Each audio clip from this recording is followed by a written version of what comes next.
Hello and welcome back to another episode of the Piano Pod. I am Eric Hunter. I'm Clara Zhang. I'm Yukimi Song. Our guest today is Madeline Bruser, pianist and author of the highly acclaimed book, The Art of Practicing, A Guide to Making Music from the Heart. Madeline is also the founder of the Art of Practicing Institute, which is dedicated to helping musicians improve their playing by releasing physical and mental tension, often helping them to deal with performance anxiety or even recover from physical injuries.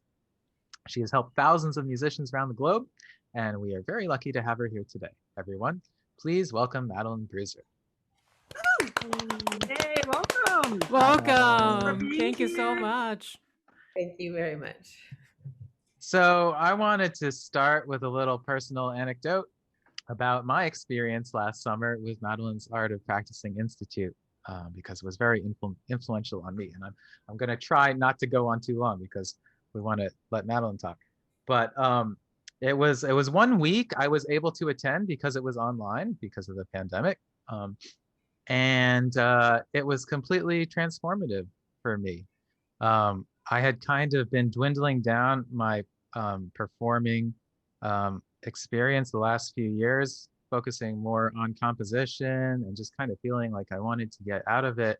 And that week at the Art of Practicing Institute just really turned things around for me. And on the very last day, the last thing we did was everybody went around and said, how they felt about things, what they got out of the experience. And it was supposed to be like really quick, like 30, 60 seconds, because there are a lot of people. And I had like this very tearful, I found myself again going on for minutes and minutes. And I wanted to thank you for that first, Madeline. And I hope this interview will inspire people to check out your materials and have similar revelations. Let's talk a little bit about the Art of Practicing and the Art of Practicing Institute. Can you tell our listeners exactly what it is? What is this all about? What do you do? Basically what I do is help people connect to themselves so that they can connect to the music and to their audience. And this whole approach that I call the Art of Practicing is in segments, but they all blend together. So first of all, it's about how to use your body and being much more aware of the body and how it works and what it feels like. So there's a whole lot of information about that. And a lot of it is surprising to people. Some of it is surprising to everybody, actually.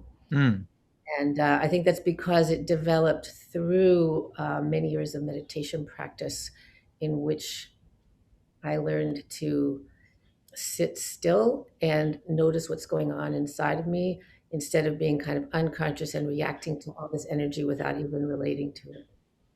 So what kind of things do you find that everybody's surprised to learn about physically? I think the most universal thing that is surprising to every pianist, and it also applies in the work I do with other instruments sometimes, is basically how to sit effectively at the piano so that your energy is really available to you. Mm-hmm. And I think what is not commonly understood at all is that the relationship to the ground is central. In other words, just as with an athlete, let's say a baseball pitcher pitches the ball, they don't like lean forward and pitch the ball. They get rooted in the ground, they kind of bend their knees a little bit, and they have that power that comes from the ground, and then they have power in their arm to deliver the ball. And I often demonstrate this to people in workshops by having the whole audience deliver a punch into the air in an upright position and then compromise their posture, deliver the punch, and everybody notices that their power is compromised. Right. What's really great about this at the piano is that there's tremendous physical pleasure from the feeling of the play of forces within the body. The feet are solid, the sitting bones are solid on the bench, and then when you spring from the keys, for instance, in a loud chord, you have a third contact point, which is the bottom of the keys. And so as you play and different movements are happening, there's a lot of energy going through the body that's very powerful and feels really great. And it gives you a lot of momentum in delivering the performance, basically. Right, right. Whereas if you're kind of like this, which I used to do myself, moving around a lot in reaction to how the music is affecting you, instead of just being there for it to enter into you and to go through, if you do this, you can't really feel even the arm weight very clearly, and can't feel the energy that comes back into your arm from the bottom of the keys when you do this. So you're putting energy out all the time and you're not getting anything back in. Okay. This is really transformative for every pianist I've worked with. And as I said, with other instruments, it always applies too. Now, these days, people are working with the Alexander technique quite a bit, which definitely is very helpful and along the same lines. But I do think that what I'm doing at the piano is unique because it's very, very clear and defined exactly what the relationship is between the seat, the sitting bones, and this. So that they're all interplaying and you really feel like something is playing in your body. And the whole point of the approach is that music lives in the body.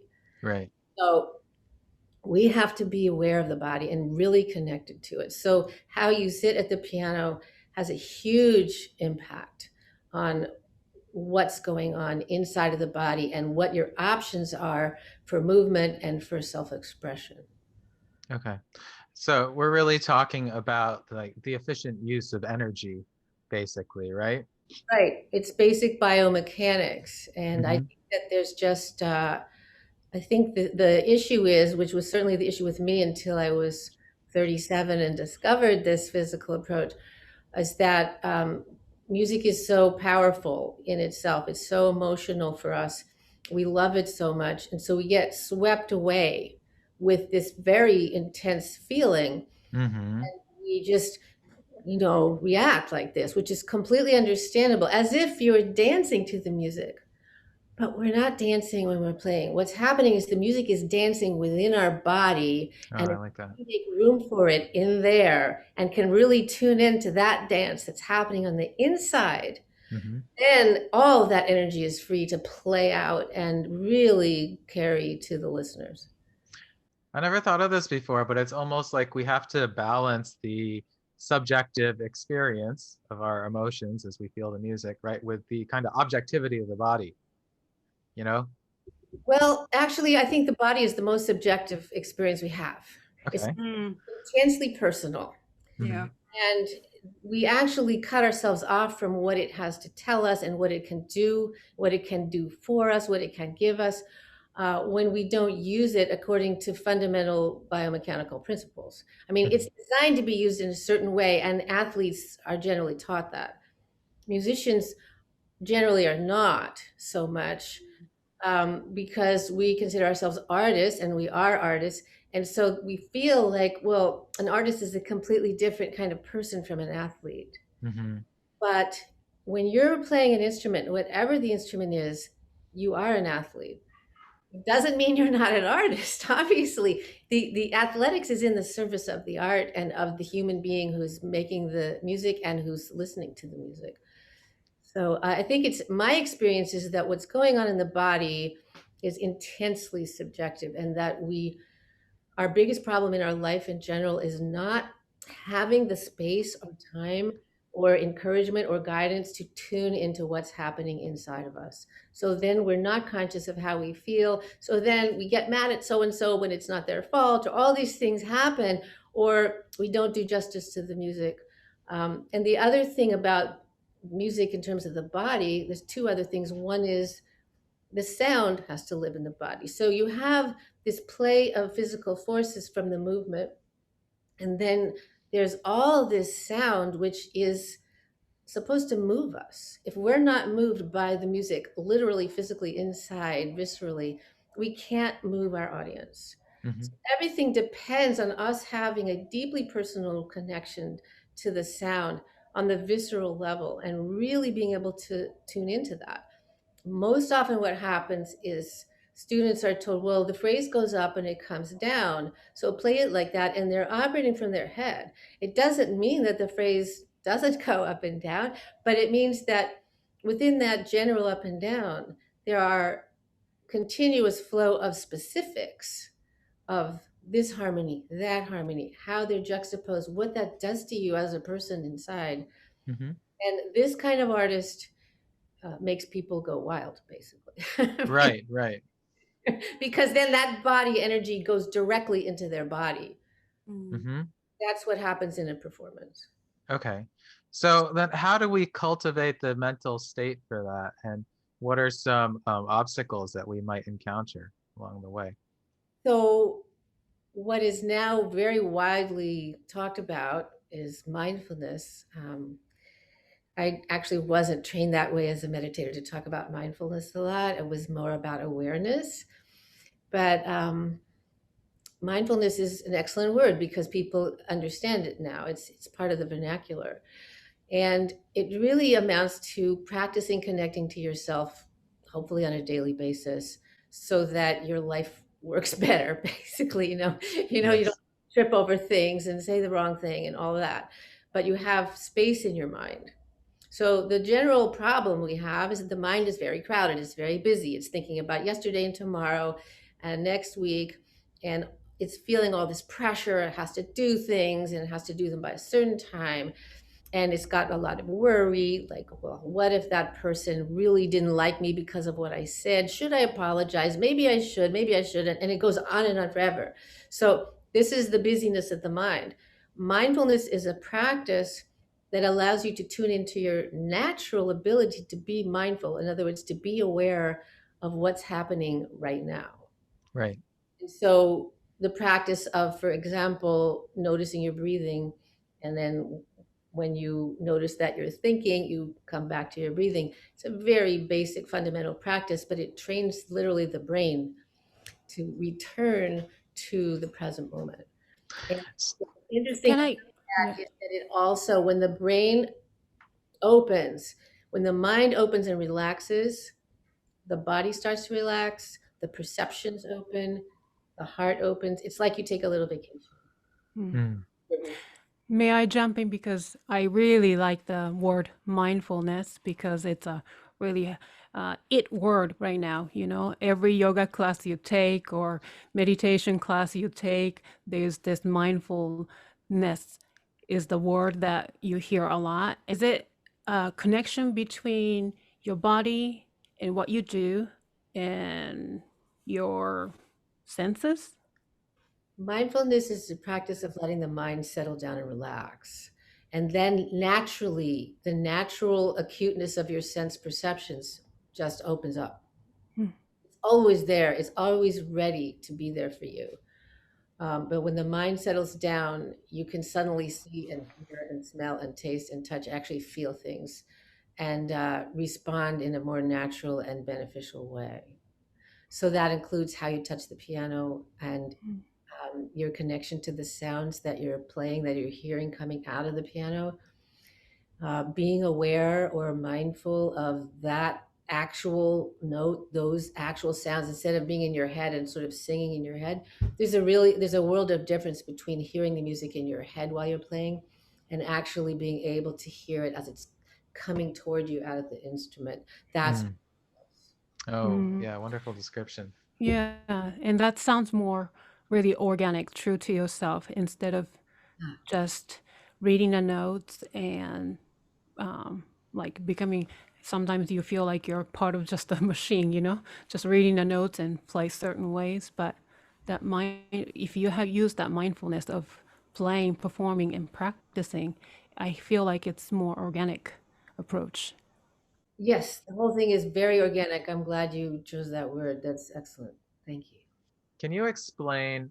I feel like people might be able to understand how mindful awareness can bring you back to the present moment when you're like worried about something that you have to do tomorrow or some little mistake that you made yesterday. I'm talking about like kind of minor anxieties. What about something like long-term trauma or like severe performance anxiety or something that happened to you long ago in the past that's stuck with you? How does mindfulness help with something like that? I'm really glad you asked that. I think that there's a line between meditation practice or mindfulness practice and real healing work. Mm-hmm. I mean, I do feel from my experience definitely that mindfulness is a healing practice, but if you want to go really deep with a very serious issue, um, psychotherapy can be essential. There's a practice called the healing code. We teach at our programs, and I teach my students a practice called focusing with a capital F, where you close your eyes and tune into what's going on inside the body. That can be very revelatory, Mm-hmm. where you get in touch with things on a kind of like a dreamlike level, where imagery can arise and you realize your own wisdom is really in there. But in terms of being traumatized, let's say the common example, the parents or the teacher or both abused the young musician, the little kid. Um, Most likely that person's going to need some psychotherapy to really work through that, because it goes too deep, it damages too much, it is too big of a wound. And Mm. what I have heard, which I really believe, is that when trauma happens, it happens in the presence of a person who hurts you. And having the presence of another person who heals you Oh, is necessary, because that person is giving you the opposite message I and giving see. you space to feel your feelings and instead of telling you that they don't matter. And Mm. that's really important. And I also feel that community is essential. For instance, with the Art of Practicing Institute programs and with the Masterclass series, we have time for discussion or a conversation. So when people can have a conversation and start talking about their fear of performance and what happened to them and what they're afraid of and all these things, this is really support that can heal also, because you're not alone anymore. And I think musicians are beginning to talk about this more. They're not hiding it in the closet so much. It's really, really important. Yeah, yeah, I agree. And just speaking from my own experience, I'm glad you pointed that out and reminded me, because we would have some long meditations in the morning, the beginning of every day, which would be a kind of intensely personal experience. And then there would be multiple group sessions following that, where we got to kind of decompress and sometimes figure out what it all meant, Yeah. bounce ideas off of, that's absolutely critical to the process. Mhm. I was just going to share a little bit last year when I started with Madeline. And I remember those sessions, it was right before COVID. We didn't even know how serious it was going to be. It was just everything, when you, this is so fitting because I think we're going to release this in May. It's mindfulness-awareness minds, right? And this is still new for me. I always said I was atheist, I was not really spiritual, and growing up in Asia I had a type A mother. So, and I felt pretty confident with myself, when I performed. But I also realized when I studied with Madeline, there's a little bit of me that I think it was during those group discussions that I finally realized I was being that way so out there because I was trying to prove something.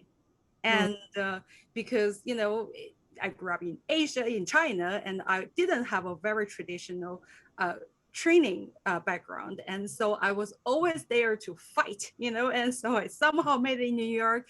And it's just, I feel like everything is just when you, Madeline, when you're talking about senses with Kimi, and I'm like mind blowing, like my mind is just because how I knew of Madeline's work from years ago when I was in grad school in Massachusetts. I remember I had this one time I didn't perform well or something. A teacher gave me her book, at Madeline's book, and I held on to this book for a very long time.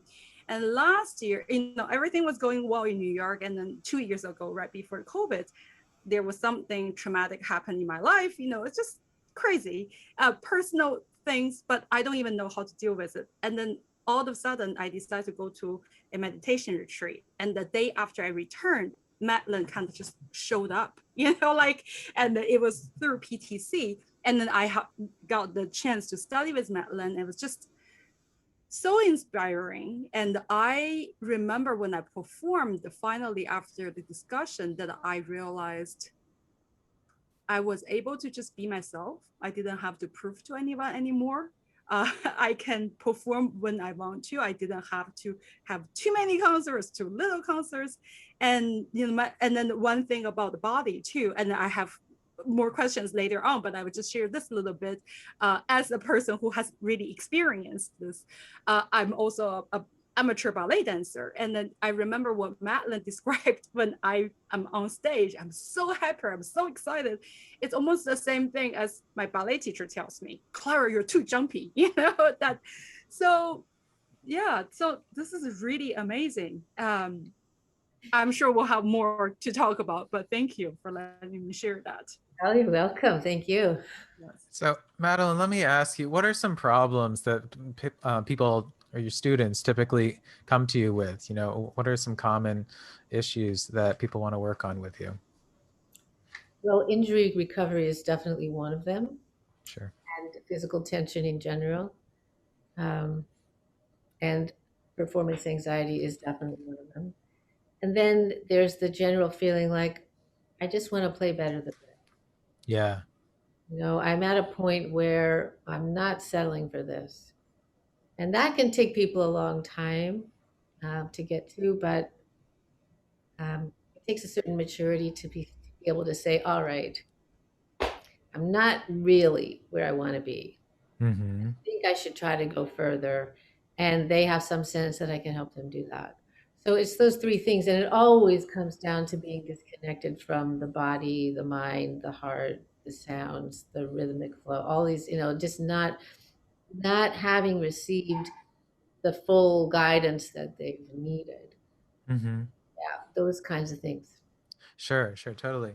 I just want to take a minute and validate something, because you just reminded me how difficult it is when you have this instinct that something, not even that something's wrong, but something could be better or something needs to be different, or it's just an intuition that you have at that point that you want to be someplace different than you are.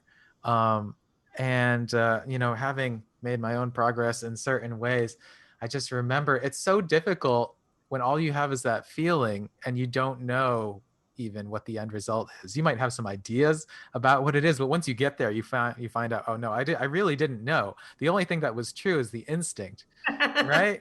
And I just want to take a minute to acknowledge the bravery of everybody that starts down that path.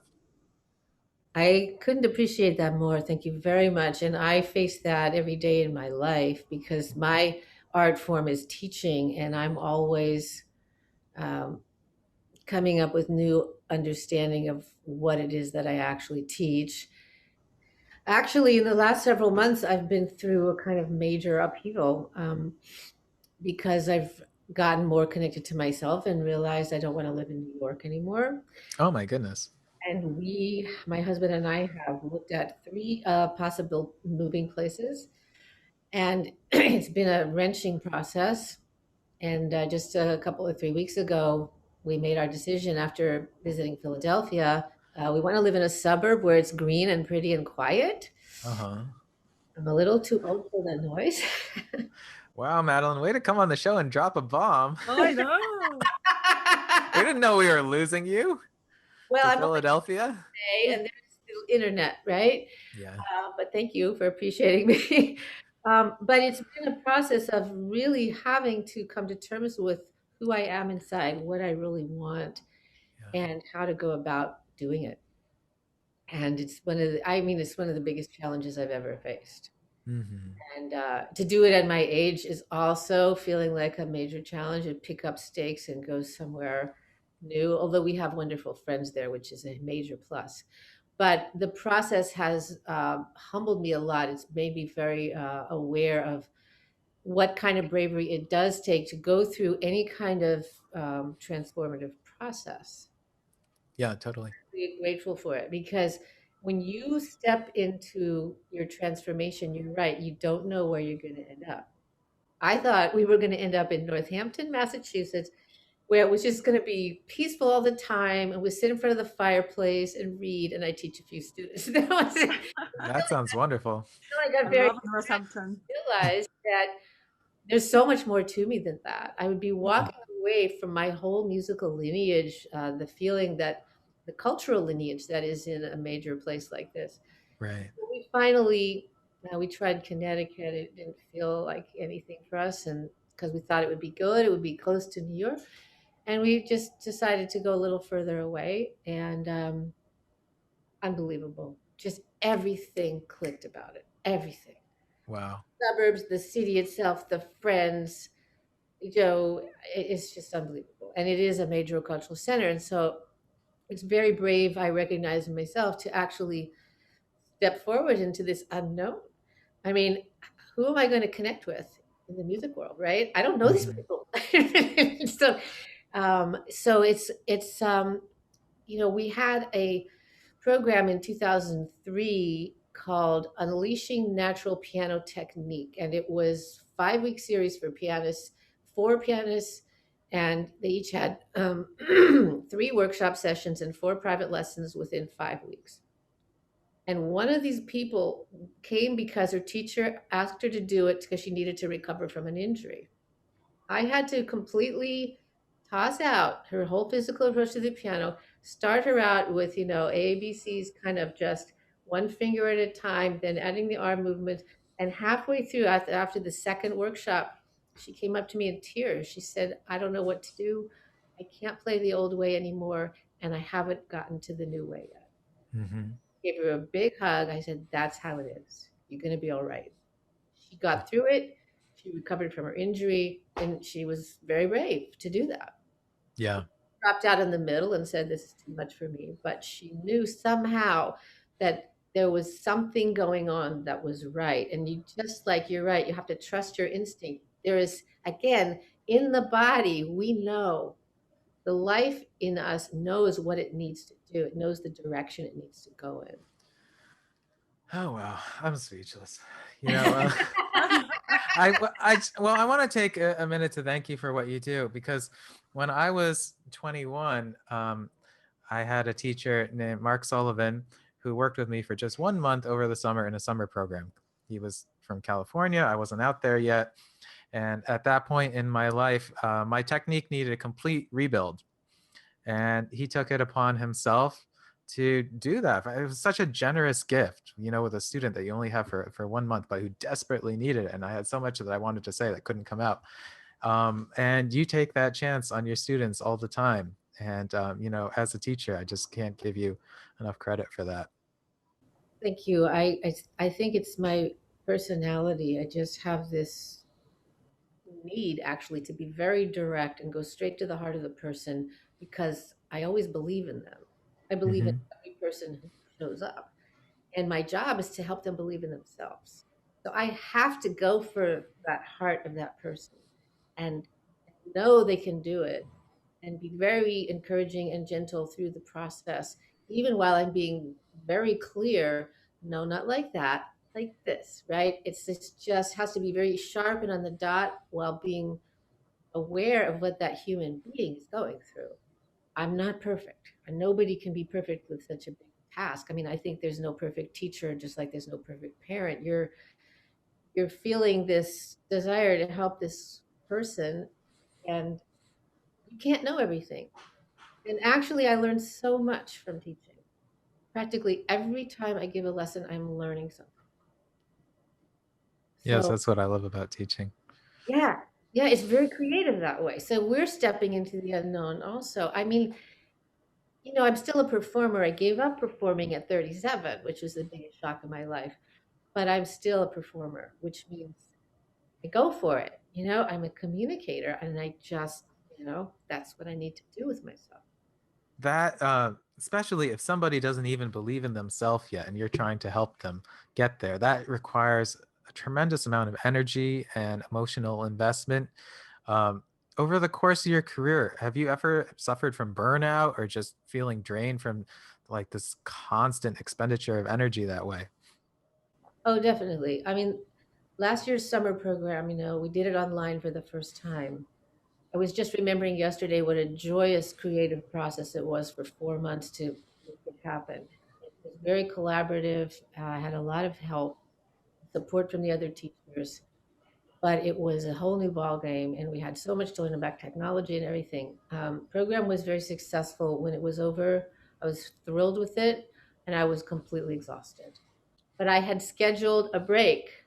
I Yes. knew that was going to happen. So the month of August was, I taught some people. I mean, there were people away, but I just didn't have any other stuff to do. I wasn't planning the next program. It was just, and I got a lot of rest.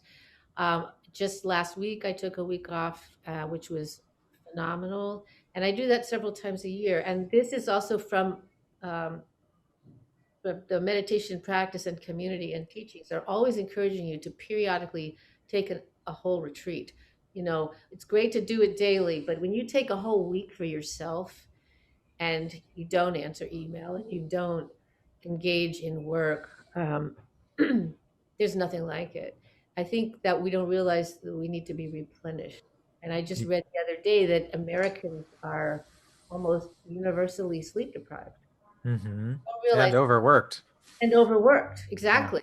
And we don't even realize what it's doing to us, and that there is another way. So that's why I also gradually encourage people to get into meditation practice so that they can get more in touch with their need for rest and space and relaxation, Mm-hmm. because that's actually going to be the key to higher accomplishment. And in fact, when I started meditating, I didn't feel like practicing the piano for 2 months, so I didn't. When I came back, it was a completely different experience. I would stop for 30 or 60 seconds, sit there on the bench, do nothing, and then see what I wanted to do next. And I would notice things much more, like how my hands were working. I would notice the sounds more, all kinds of things I noticed. And the result was that in 3 hours of practicing, I accomplished more than I had previously in 5 or 6. Mm-hmm. So this is what I think people need to understand, that just as the body works a certain way, the mind works a certain way. It is designed to have rest built into its life, so that you do your mindfulness practice, that's a little mini rest. And then you stop in the middle of practicing, you say, what do I want to do next? Instead of constantly driving yourself, that's a little mini rest. Then it's every once in a while, you take a bigger break, and give yourself a kind of vacation. The human being needs this so much. Can we back up a little bit and talk about your early musical experiences, just growing up, going to school, and then how your early career and how you eventually ended up writing your book and came to the art of practicing? Okay, so you're talking about going from age 6 to Well, finish when I was 46. maybe not every day, but just Well, basically, how did the art of practicing come to be? it came to be directly through meditation practice. Directly. I had been already teaching certain elements of it. As soon as I started meditating at 29, I just was already teaching things like sing the left hand while you play the right hand, so that you can really hear what's on the page. Right. Notice the sound coming at you instead of thinking about the sound. And also rhythmic grouping. This is an extremely powerful aspect of the work. I don't know if I can go into it too much now, but simply to say that rhythm is usually not taught well. Mm-hmm. It's usually taught that, the first beat is strong, the third beat is semi-strong, and the second and fourth beats are weak, and that's the end of it. So you have to go 1, 2, 3, 4, 1, 2, 3. And this is death to rhythm, because the first beat is strong by nature. If you emphasize it, you just kill all the flow of the music. There are a number of music teachers, not very many. One I know of in the jazz, and a couple of, maybe 3 people in the classical world in different instruments who understand rhythmic grouping. And there's also a book called Note Grouping. And it's similar in content to my chapter 11 in my book, The Art of Practicing, which is all about rhythm. Rhythm is, again, in the body. And so when people use metronomes, they are shutting down their body. Mm. Human rhythm is not the same as mechanical rhythm. And human rhythm flows in waves. And it's very important that life moves in waves. The heartbeat is like dun, dun, dun, dun, and breathing goes in waves. Phrases go in waves. Music flows in waves. So that wave,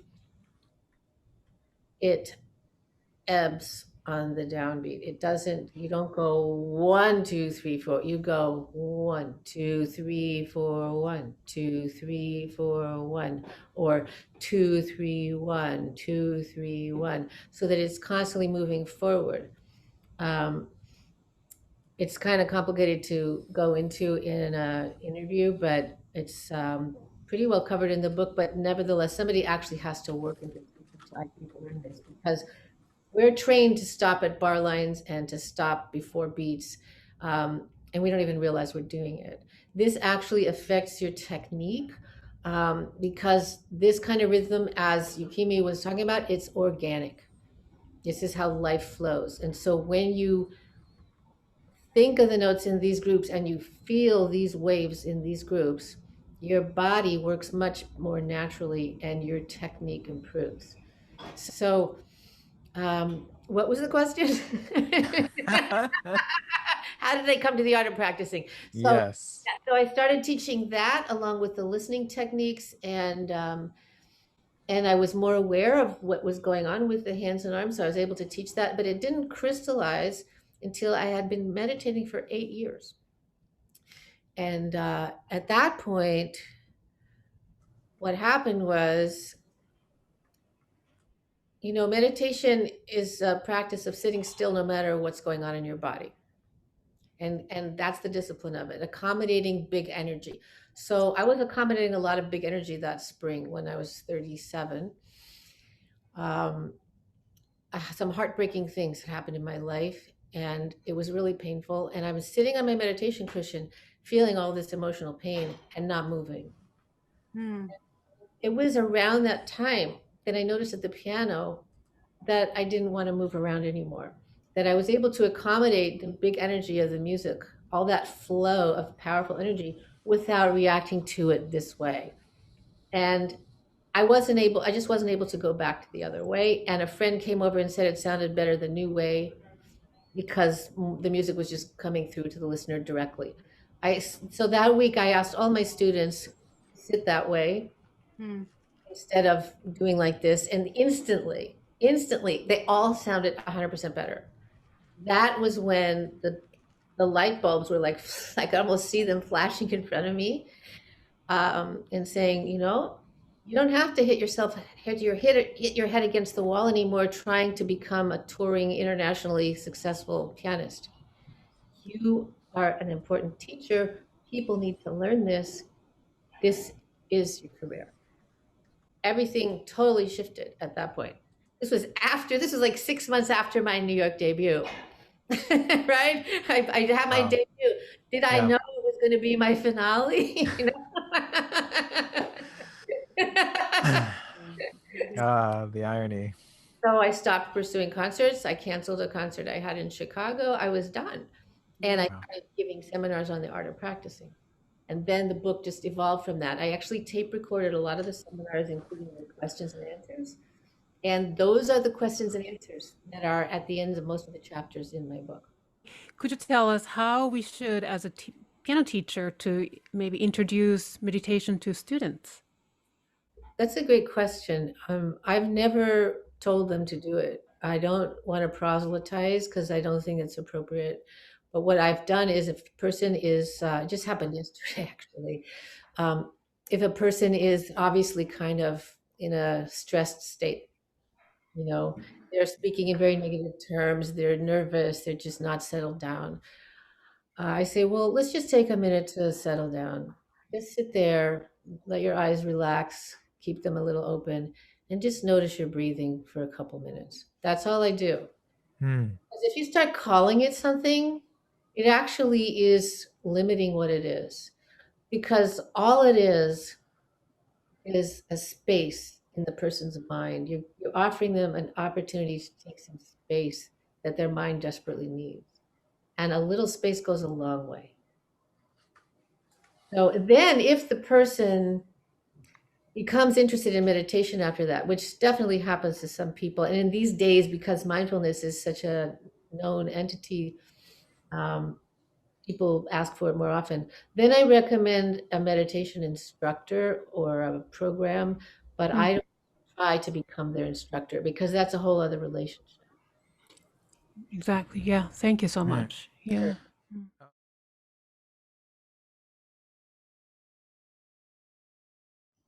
The 3 contact points, the feet are on the floor, the sitting bones are in contact with the bench. Then when you play a chord,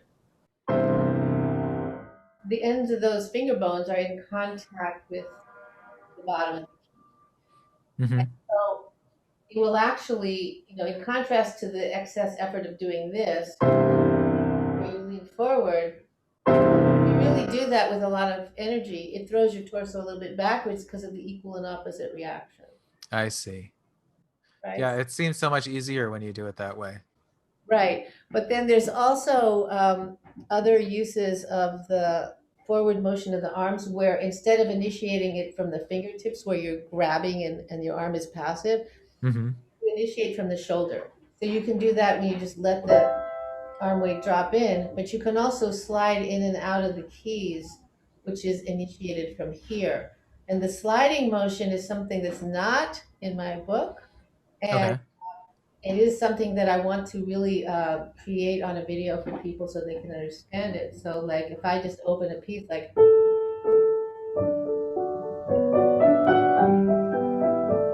let me show you that really close up. Okay. So I'm sliding in and out. So you can teach the student to just slide with all 5 fingers on the board. Mm-hmm. Then they slide this way in and out.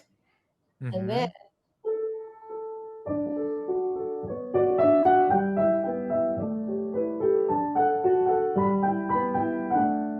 now you'll notice things like I'm sliding in and I'm already coming out before I slide out on that one.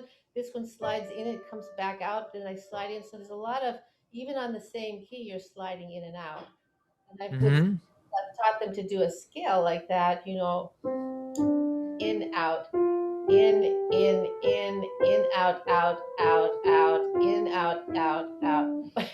That's how complicated it is, but it's actually a very natural way to move your hand. Yeah, I can see how relaxed you are when you do that. The first thing that I always address with every person, I don't think I've ever seen anybody who's accomplished this entirely. Actually, one person got it from my book.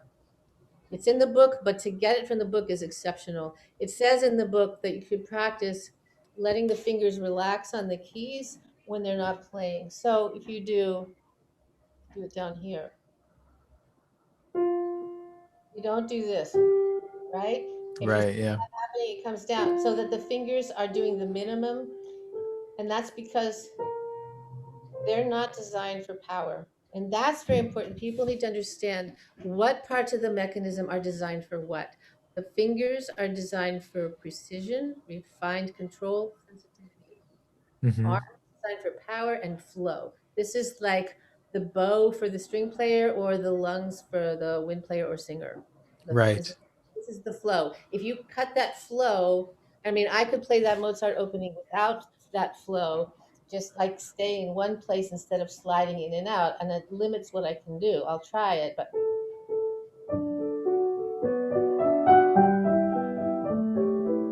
it feels awful, and I just don't feel that it creates the same kind of musical flow.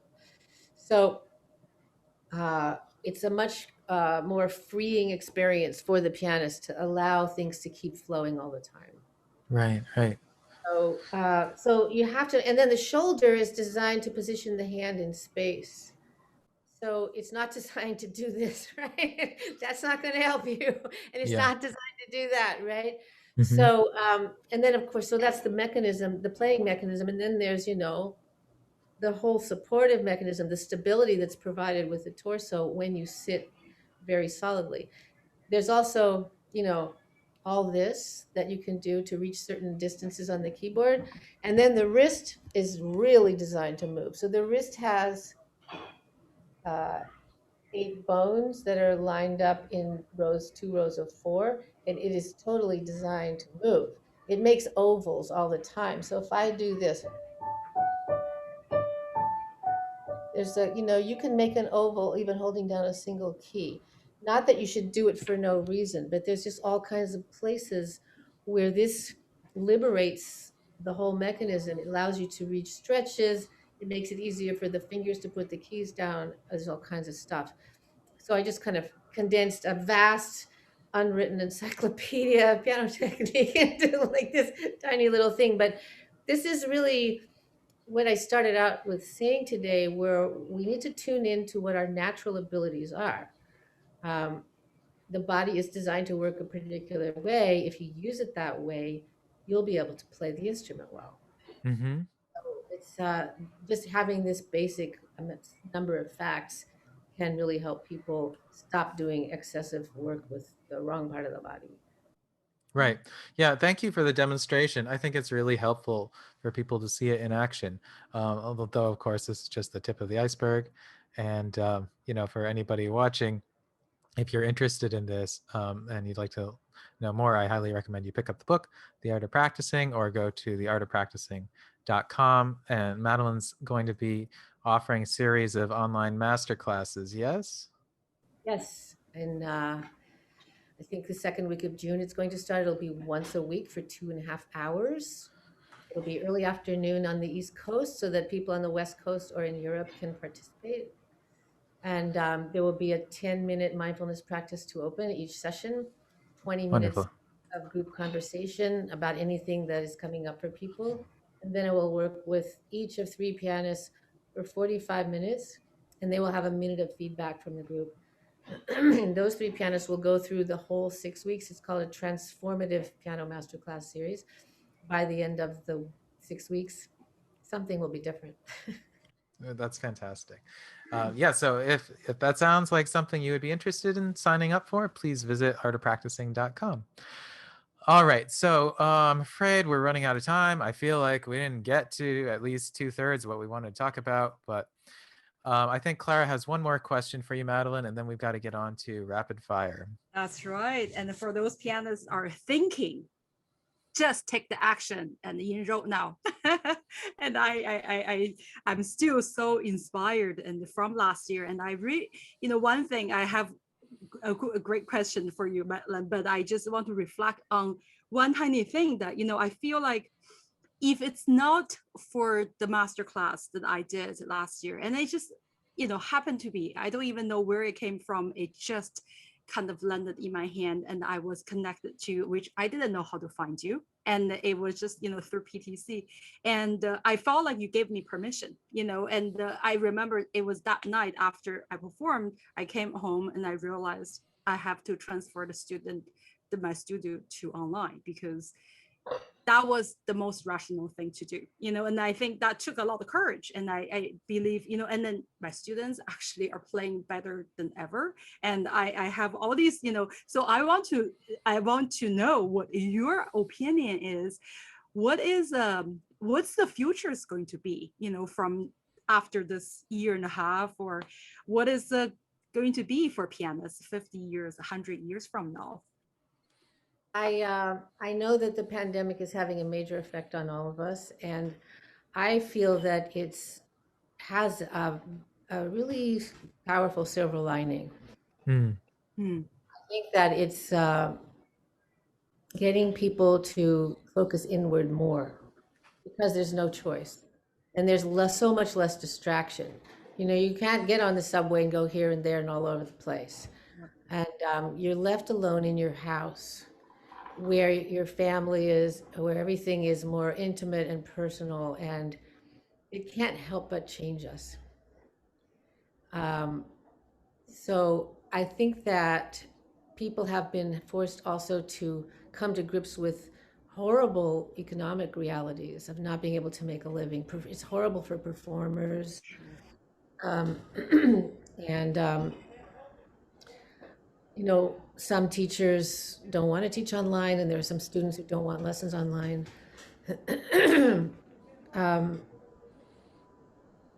So I think that this inward awareness, inner awareness is actually beneficial, but only up to a point. I think it's going to make us appreciate connecting to other people much more. I mean, my husband and I both are getting the second dose of the vaccine this week. And Yay. with 2 weeks, we'll be fully immune. And we know this other couple that will be in the same position. And I said, let's have them over for dinner. I can't believe what that's going to be like. People are saying it felt so good to shake someone's hand. I know. I think, and the appreciation of what a performance really means is going to be bigger. So I think a lot of things have been stripped away, and we're not going to even know until the pandemic is over. I think gradually, in pieces, we'll have more experience of being out in the world. So I think there's that. I would hope, and I believe actually, that making music is a practice that is evolving. The fact that schools are teaching the Alexander technique. I mean, actually, one of my students is teaching at a college, and she's now teaching meditation at her college to the musicians. These possibilities are now more open because it doesn't sound like such a weird thing to the administration of the school anymore. Right. 20 million Americans are practicing mindfulness. Well, hey, maybe we should get with the program, right? So it's different. It's going to take a long time, though. But I'm not sure that that's what your question was. But I do think that each individual is tasked with figuring out their individual situation. I think people need to talk about it, to have guidance from somebody they trust. And one of my biggest, I mean, my whole reason for being on the planet seems to be to help people, as I said, to believe in themselves, to show them that they're capable of so much more than they realized. Yeah. They could play so much better. They could teach so much better. They could help their audience more. They could help their students more. That's evolution. That's what I'm here to facilitate. And so I'm hoping that the increase of inward focus and the increased awareness of how the mind and body work with music will actually somehow get people to, and also the forced discontinuation of how they were making a living before. You know, there's a musician who has a wonderful website. I can't remember the name of it. Her name is Kaylee Miller. And she is a Pilates instructor, and she also has like a podcast, and she's connected with a lot of musicians, and she's a major person in musicians' wellness. And she wrote this article I came across recently that said, you know, I've been forced to do other things for a living, so I'm teaching Pilates full time. This is what I'm doing now. And that she appreciates certain things about it. And I read another article, and this other musician is saying, well, I'm realizing that I want to be somewhat into arts administration so that I can help how the schools are teaching music. And I want to teach body mapping to these musicians. And I want to teach the violin. And I want to perform. That is a kind of hybrid career. It's really healthy because we're not just a one-track person usually. We have many abilities, and the world needs them.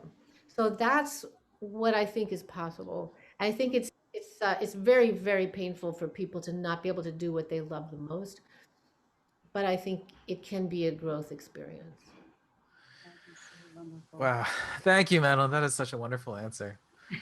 I really, really appreciate your insight. A rather new segment called the Piano Pod's Rapid Fire Questions. Question number 1. Are you ready? Yes. Right? What do you consider comfort food? I love almond butter out of a spoon. Okay. That is quite healthy. Great. Spoonful of it every day. Wonderful. Wow. Okay. What is your word or words to live by? Love yourself, and then you can love others. Great. Beautiful. What is the most important quality you look for in people? Love. And what do you think is the worst quality in people? Aggression. I will continue. Name 3 people who inspired you, living or dead. Well, the first would be my meditation teacher, Chigyam Trungpa Rinpoche, who I was unbelievably fortunate to play the piano for 3 times. Actually, I have a picture of that happening the 3rd time right here. Oh, Beautiful. This was the end of a 3-month meditation program, and I played for him in New York when he happened to be staying at a house with 2 Steinway grands. Oh my gosh. Yeah, I know you don't want a long answer. It was beyond words. It was like the best piano lesson I ever had, and he knew nothing about the piano. Oh my goodness. Wow. This is a Tibetan who appreciated Western music immensely. Right. This is a very, very extraordinary human being. So definitely him. 3 people. I would say Menachem Pressler, who I studied with for 2 years when I was 17 to 19, who emphasized imagination, creativity, sound, magic, all the things about being an artist. I felt like I became an artist studying with him. I didn't have another teacher like that before or after. Was the question who I admire? 3rd person. 3 people that People inspired you. Or what Living or dead. Living or dead. I admire? Mozart. Yeah. Inspired you. Mozart. Mozart's music. Name one piece in your current playlist. Schubert G flat impromptu. Okay, this is a new one. I don't know about this for rapid fire, but name one change you would like to make to music education in the US. I would like to have a national conference at which thousands of music teachers attend, and where the whole point is to open up and talk about the primary need we all have to be open, vulnerable, and genuine, and what are the components of making that possible in making music for your students. Great. Wonderful. Okay, so if you could only listen to one piece for the rest of your life, what would it be? That's a tough one. I know. Of course I know. The 2nd movement of the Mozart Concerto in A major, K488. The 2nd movement's in F sharp minor. Oh, okay. My favorite piece of Western music. Oh, there you go. And finally, please answer with one word. Fill in the blank. That is, music is blank. Love. Perfect. And so, everybody, that concludes this episode of the Piano Pod, which I am very reluctant to end. Thank you so much, Madeline, for joining us. We want to remind everybody to check out your website, artofpracticing.com. And remember, Madeline's online masterclass series will begin in June. If you enjoyed today's episode, please read and review on whatever podcasting platform you use. If you're watching it from YouTube, please hit the thumbs up button and be sure to subscribe to our channel. You can also find us on Facebook, Twitter, Instagram, and LinkedIn. The links are in the description below. if you have feedback for us, please leave it in the comments or direct message us by social media, or you can also email us at thepianopodnyc@gmail.com. Hope to see you all on the next episode of the Piano Pod. Bye, everybody. Bye, everyone. Thank you, Madeline. Thank you so much. Madeline.